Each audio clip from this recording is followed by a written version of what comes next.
श्री रामचरितमानस पावन पाठ अयोध्या कांड दोहा संख्या 243 से 247 तक। वर्णन। चित्रकूट में भरत मंडली के पहुंचने पर स्वागत एवं पिता की मृत्यु का शोक। जय श्री राम। जय लकी लखन्यु तेज अधिक मिले मुदित मुनिराव सो सीतापति भजन को प्रगट प्रताप प्रभाव। जिस निषाद को देखकर मुनिराज वशिष्ठ लक्ष्मण जी से भी अधिक उनसे आनंदित होकर मिले, ये सब सीतापति श्री रामचंद्र जी के भजन का प्रत्यक्ष और प्रभाव है।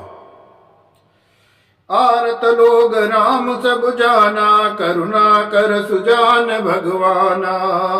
जो जेहि भाई रहा अभिलाषी तई तई कह तसी तसी रुक राखी। दया की खान सुजान भगवान श्री रामचंद्र जी सब लोगों को दुखी मिलने के लिए व्याकुल जाना। तब जो जिस भाव से मिलने का अभिलाषी था उस प्रकार का रुख रखते हुए उसकी रुचि के अनुसार। सानुज मले सामुनुज मिली पल महु सब काऊ की न दूर दुख दारुन दाऊ। या बड़ी बात राम कह नाही जिम घटी कोटि एक रवि चाही।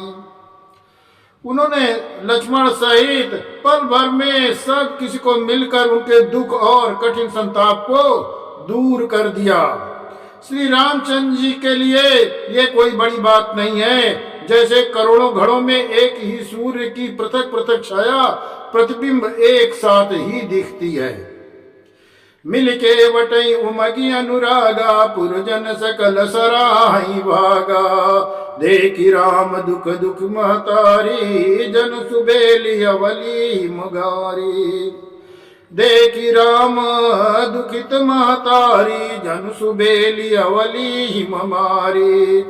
समस्त प्रवासी प्रेम में उमंग कर केवट से मिलकर उसके भाग्य की सराहना करने लगे।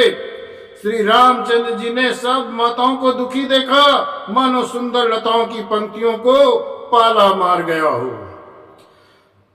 प्रथम राम भेटी कह के सरल सुभाव भगति मति भेई।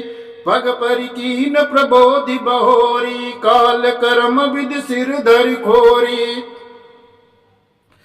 सबसे पहले श्री रामचंद्र जी कैकेयी से मिले और अपने सरल स्वभाव तथा भक्ति से उसकी बुद्धि को तर कर दिया। फिर चरणों में गिरकर काल कर्म और विधाता के सिर पर दोष मड़का श्री रामचंद्र जी उनको सांत्वना दी।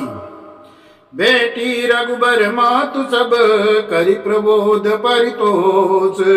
अम्बई से आधीन जग काहू न देय दोष। फिर श्री रघुनाथ जी सब माताओं से मिले। उन्होंने सबको समझा बुझाकर संतोष कराया। हे माता, जगत ईश्वर के अधीन है, किसी को भी दोष नहीं देना चाहिए। गुरति पदि बंदे दू भाई सहित विप्रतिय जे संग आई। गंग गौरी सम सब सन्मानी देहि असीस मुदित मृदुबानी। फिर दोनों भाइयों ने ब्राह्मणों की स्त्रियों सहित जो भरत जी के साथ आई थी गुरु की पत्नी अरुणधति के चरणों की वंदना की और उन सबका गंगा जी तथा गौरी जी के समान सम्मान किया। वे सब आनंदित होकर कोमल वाणी में आशीर्वाद देने लगी। गई पद लगे सुमित्रा अंका जनु बेटी संपत्ति अतिरंका। पुनि जननी चरण निधो भ्राता परे प्रेम व्याकुल सब गाता। तब दोनों भाई पैर पकड़कर सुमित्रा जी की गोद में जा लिपटे, मानो किसी अत्यंत दरिद्र को संपत्ति से भेंट हो गई हो। फिर दोनों भाई माता कौशल्या के चरणों में गिर पड़े। प्रेम के मारे उनके सारे अंग शिथिल हैं। अति अनुराग अंबुर लाए नयन स्नेह सलिल अनवाए। तई अवसर करे हरस बिसादू, किम कभी कहा यमू की जिम स्वादू। बड़े स्नेह से माता ने उन्हें हृदय से लगा लिया और नेत्रों में बड़े हुए प्रेमांसुओं के जल से उन्हें नहला दिया। उस समय के हर्ष और विषाद को कब कैसे कहे, जैसे गूंगा स्वाद को कैसे बतावे। मिल जननी सानुज रघुराऊ, गुरसन कहू की धारिय पाऊ। पुरजन पाई मुनि संयोगु, जल थल तकी तकी उतरे लोगु। श्री रघुनाथ जी ने छोटे भाई लक्ष्मण सहित माता कौशल्या से मिलकर गुरु ने कहा कि आश्रम पूर्व पधारिए। तदनंतर मुनीश्वर वशिष्ठ की आज्ञा पाकर अयोध्या वासी सब लोग जल और थल का शुभिता देख देख कर उतर गए। मैं तुर मंत्री मातु गुरु गने लोग लिए साथ, पावन आश्रम गवन किया भरत लखन रघुनाथ। ब्राह्मण मंत्री माताएं और गुरु आदि गिने चुने लोगों को साथ लिए भरत जी, लक्ष्मण जी और रघुनाथ जी पवित्र आश्रम को चले। सिय आई मुनि बर पग लागी, उचित आशीष लही मन मांगी। गुर पत्नी मुनि तियन समेता, मिली प्रेम कही जाई न देता। सीता जी आकर मुनि श्रेष्ठ वशिष्ठ जी के चरणों लगी और उन्होंने मन मांगी उचित आशीष पाई। फिर मुनियों की स्त्रियों सहित गुरु पत्नी अरुंधति जी से मिली। उनका जितना प्रेम था वो कहा नहीं जाता।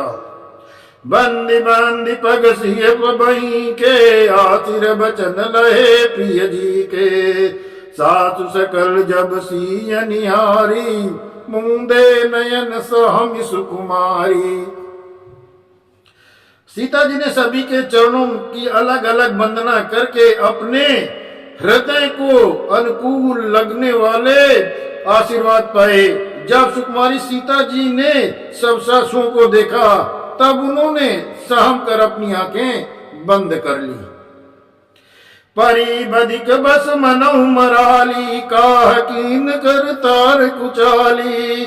दिन सिय निरखी निपट दुख पावा, सो सबु सही जो दैव सहावा। सासों की बुरी दशा देख कर उन्हें ऐसा प्रतीत हुआ मानो राजहंसनियां बधिक के बस में पड़ गई हो। मन में सोचने लगी कि कुचाली विधाता ने क्या कर डाला। उन्होंने भी सीता को देखकर बड़ा दुख पाया। सोचा जो कुछ दैव बद सहावे वो सब सहना ही पड़ता है।